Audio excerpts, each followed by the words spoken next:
ಪಾಕಿಸ್ತಾನದ ಇವತ್ತಿನ ಪರಿಸ್ಥಿತಿ ನೋಡಿದ್ರೆ ಅಯ್ಯೋ ಪಾಪ ಅನ್ಸುತ್ತೆ. ಭಾರತದ ಭಯ ಬೇರೆ. ಹುಚ್ಚು ನಾಯಿಗಳನ್ನ ಬಿಟ್ಟು ಭಾರತದ ಜೊತೆ ಆಟ ಆಡ್ತಿತ್ತು ಪಾಕಿಸ್ತಾನ. ಇದನ್ನ ನೋಡಿ ಖಂಡಿತ ಪಾಕಿಸ್ತಾನ ನಡುಗಿ ಹೋಗಿರುತ್ತೆ, ನೋ ಡೌಟ್. ಕಷ್ಟಪಟ್ಟು ತಗೊಂಡಿರೋ ಚಿನ್ನನ ಕಡಿಮೆ ಬೆಲೆಗೆ ಮಾರೋಕ್ಕಾಗತ್ತಾ? ಒಳ್ಳೆ ಬೆಲೆ ಸಿಗೋ ಕಡೆ ಮಾರ್ಬೇಕು. ಇಷ್ಟು ಕಡಿಮೆ ಚಿನ್ನಕ್ಕೆ ಅಧಿಕ ಬೆಲೆ ಕೊಡೋದು ಅಭಯ ಗೋಲ್ಡ್ ಬಯರ್ಸ್ ಮಾತ್ರ. ನಮಸ್ಕಾರ, ವಿಶೇಷ ಕಾರ್ಯಕ್ರಮಕ್ಕೆ ಸ್ವಾಗತ. ನೀವು ನೋಡ್ತಾ ಇದ್ದೀರಾ ಸ್ಪೀಡ್ ಪ್ಲಸ್ ಕರ್ನಾಟಕ. ನಾನು ಸೌಮ್ಯ ರಾಮನಗರ. ಪಾಕಿಸ್ತಾನದ ಇವತ್ತಿನ ಪರಿಸ್ಥಿತಿ ನೋಡಿದ್ರೆ ಅಯ್ಯೋ ಪಾಪ ಅನ್ಸುತ್ತೆ. ಮುಂಚೆ ಸ್ವಲ್ಪ ಹೆಡೆ ಎತ್ತಿ ಬುಸ್ ಬುಸ್ ಅಂತ ಹೆದರಿಸೋ ಹಾಗಾದ್ರೂ ಇತ್ತು. ಈಗ ಅದನ್ನ ಮಾಡೋದಕ್ಕೂ ಆಗ್ತಾ ಇಲ್ಲ, ಅಂತಹ ಸ್ಥಿತಿಯಲ್ಲಿದೆ. ಅದರ ಮಧ್ಯೆ ಭಾರತದ ಭಯ ಬೇರೆ, ಎಸ್ಪೆಷಲಿ ಮೋದಿ ಹಾಗೂ ಮೋಟಾ ಭಾಯ್ ಅವರದ್ದು. ಇಷ್ಟು ದಿನ ಜಮ್ಮು ಕಾಶ್ಮೀರದಲ್ಲಿ ಹುಚ್ಚು ನಾಯಿಗಳನ್ನ ಬಿಟ್ಟು ಭಾರತದ ಜೊತೆ ಆಟ ಆಡ್ತಿತ್ತು ಪಾಕಿಸ್ತಾನ. ಆದರೆ ಆರ್ಟಿಕಲ್ 370 ತೆಗೆದ ಮೇಲೆ ಯಾವುದು ನಡೀತಾ ಇಲ್ಲ. ಸೇನೆ ಮೇಲೆ ಕಲ್ಲೆಸಿತಾ ಇದ್ದ ಕಾಶ್ಮೀರದ ಯುವಕರು ಕೂಡ ಪ್ರಧಾನಮಂತ್ರಿ ಮೋದಿ ಅವರನ್ನ ಇಷ್ಟಪಡೋಕೆ ಶುರು ಮಾಡಿದ್ದಾರೆ. ಈಗೀಗ ಅಲ್ಲಿನವ್ರಿಗೂ ಅರ್ಥ ಆಗ್ತಾ ಇದೆ ನಾವು ಭಾರತೀಯರು ಅಂತ.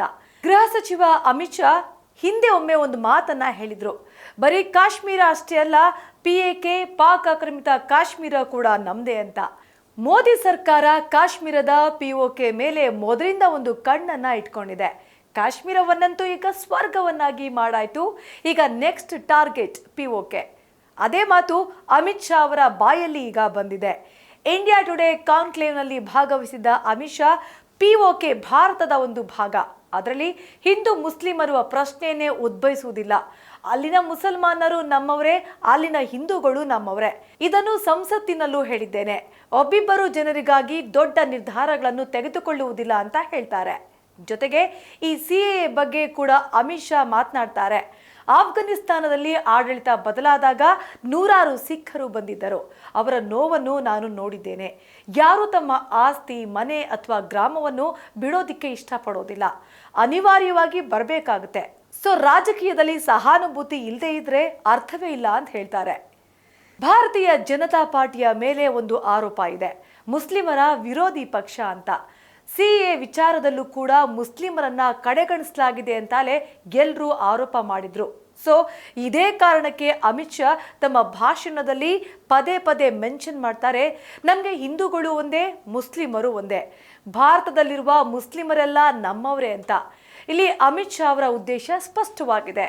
CAA ಭಾರತೀಯ ಮುಸ್ಲಿಮರಿಗೆ ತೊಂದರೆ ಆಗುವಂಥದ್ದಲ್ಲ ಅನ್ನೋದು.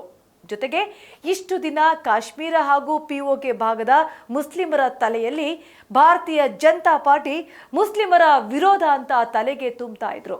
ಅವರ ತಲೆಯಲ್ಲಿ ಪಾಕಿಸ್ತಾನವೇ ತಮ್ಮ ದೇಶ ಅನ್ನೋದಿತ್ತು. ಆದರೆ ಈಗ ಅಂಥವರಲ್ಲಿ ಭಾರತ ನಮ್ಮ ದೇಶ ಅಂತ ಬಂದಿದೆ. ಇದು ಒಳ್ಳೆ ಬೆಳವಣಿಗೆನೆ. ಇದನ್ನ ನೋಡಿ ಖಂಡಿತ ಪಾಕಿಸ್ತಾನ ನಡುಗಿ ಹೋಗಿರುತ್ತೆ, ನೋ ಡೌಟ್. ಇದಾಗಿತ್ತು ಇವತ್ತಿನ ವಿಶೇಷ ಕಾರ್ಯಕ್ರಮ. ನೋಡ್ತಾ ಇರಿ ಸ್ಪೀಡ್ ಪ್ಲಸ್ ಕರ್ನಾಟಕ, ನಿಮ್ಮಿಂದ ನಿಮಗಾಗಿ ನಿಮಗೋಸ್ಕರ. ನಮಸ್ಕಾರ. Speed plus Karnataka.